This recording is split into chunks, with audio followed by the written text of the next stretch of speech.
Oke, assalamualaikum warahmatullahi wabarakatuh. Salam petani milenial, petani sukses, dan petani pemula semuanya, konten kreator.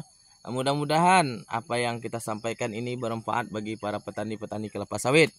Jangan lupa terlebih dahulu subscribe, like, dan share, dan komen ya. Mudah-mudahan video ini berada di beranda Anda dan dapat dilihat dan bermanfaat bagi kita bersama. Kita membahas masalah yaitu apa penyebab dan pengaruh sawit itu di musim trek buahnya tidak ada. Sebenarnya pengaruh daripada musim trek itu adalah pertama pemupukan yang tidak tepat pada waktunya. Yang kedua mungkin cara panennya. Cara panennya tidak sesuai dengan aturan. Yang ketiga adalah perawatannya tidak sesuai dengan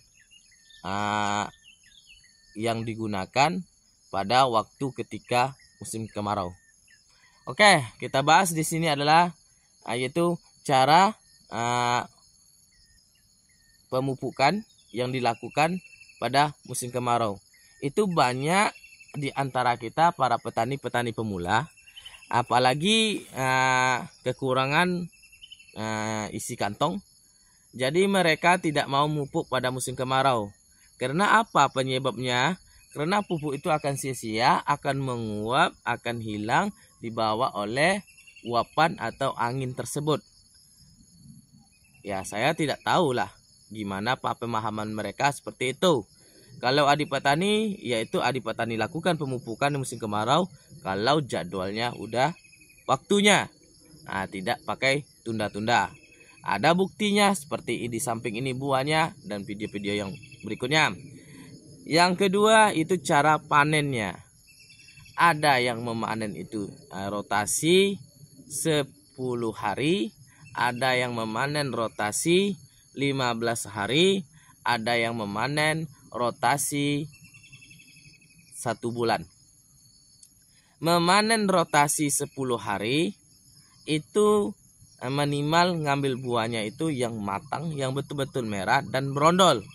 Sedangkan rotasi 15 hari itu yang merah, yang berondol, dan yang kunyit turun. Sedangkan panen raya, yaitu panen sekali 1 bulan, itu menghabiskan seluruh buah dari atas sampai ke bawah. Dari atas sampai ke bawah menghabiskan seluruh buah. Jadi disitulah penyebabnya kekurangan buah, penyebab aturan-aturan tersebut dilanggar oleh petani-petani kita. Makanya banyak di antara kita yang buahnya trek. Coba digunakan standar rotasi, yaitu rotasi 10 hari yang digunakan. Apabila udah yang matang yang ininya, itu diambil panen untuk 10 hari. Besok yang matang sebelahnya panen lagi untuk 10 hari. Otomatis habis yang di bawah ini, yang di atas akan muncul bibit-bibit baru, buah-buah baru akan nongol. Maka disitulah putaran-putarannya. Makanya tidak ada sistem trek. Putaran itu akan kita selalu perhatikan sesuai dengan pupuknya tadi. Asal sesuai dengan awalnya pupuknya. Kalau tidak kita pupuk, maka putaran yang di atas ini tidak akan ada nongol sama sekali, tidak akan ada muncul buah sama sekali. Itu sistemnya. Yang ketiga adalah perawatannya. Sepertika apakah kita merawat kebun sawit kita? Seperti apakah kita lakukan? Apakah di musim kemarau kita perawatan kita itu menggunakan racun herbisida yang sistemnya yang kontak atau sistemik. Sistem kontak yaitu racun hijau yang kita gunakan, sistem sistemik yaitu racun kuning yang kita gunakan. Apabila racun hijau atau racun kuning yang kita gunakan pada musim kemarau, maka efeknya adalah stres pada sawit. Kenapa? Karena di musim kemarau itu sawit itu membutuhkan kadar air yang sangat cukup, membutuhkan kadar air yang sangat melebihi, karena di musim kemarau itu banyak yang harus diolah nutrisi-nutrisinya. Maka pas ketika kita menyemprot, maka air yang jatuh di bawah bumi atau di bawah pokok sawit tersebut akan diserap oleh sawit tersebut, maka sawit tersebut akan stres. Nah, apa solusi yang bagusnya ketika musim kemarau? Yaitu solusinya adalah penyemprotan yang tidak harus digunakan. Tapi di musim kemarau yang harus digunakan adalah membersihkan dengan memotong mesin rumput atau membersihkan dengan membabat. Terus itulah kunci di musim kemarau.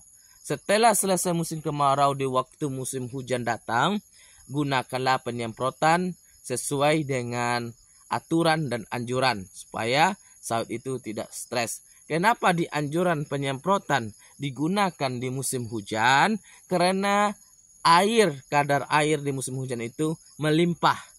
Karena sawit itu membutuhkan air yang banyak, musim hujan tentu udah kecukupan bagi dia untuk minum, maka apabila dikena racun akan tawar semuanya. Maka sawit itu tidak akan stres. Disitulah contohnya perawatannya. Itulah. Jadi untuk kita semuanya para petani itu harus cerdas, harus berpikir, harus bertindak secepat mungkin. Memang sih teori dan metode yang Adi Petani lakukan belum pernah dilakukan oleh orang lain, karena Adi Petani lah yang melakukan itu. Adi Petani sendiri menelitinya, Adi Petani sendiri yang mencobanya. Mungkin kita lihat satu pokok ini saja buah yang seperti ini, tidak bisa dilihat yang lain-lainnya. Kalau mau lihat kebun Adi Petani, datanglah sekarang. Sekarang adalah musim buah yang seperti ini. Ini kesempatan untuk ini tepatnya pada bulan puasa. Ketika kita memanen nanti di bulan puasa, otomatis pada bulan hari raya haji itu akan banyak buah-buah baru akan muncul, yaitu buah-buah sawit baru itu akan muncul, perkebunan orang akan penuh dengan buah.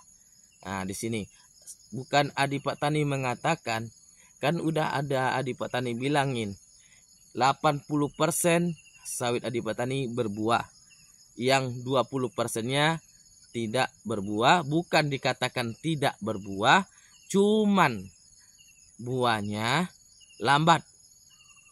Tapi itu karena pengaruhnya mungkin pengaruh terhadap pembibitannya, atau memang seperti itu. Oke. Jadi mudah-mudahan bermanfaat apa yang Adi Petani sampaikan. Jangan lupa subscribe, like, dan share. Assalamualaikum warahmatullahi wabarakatuh.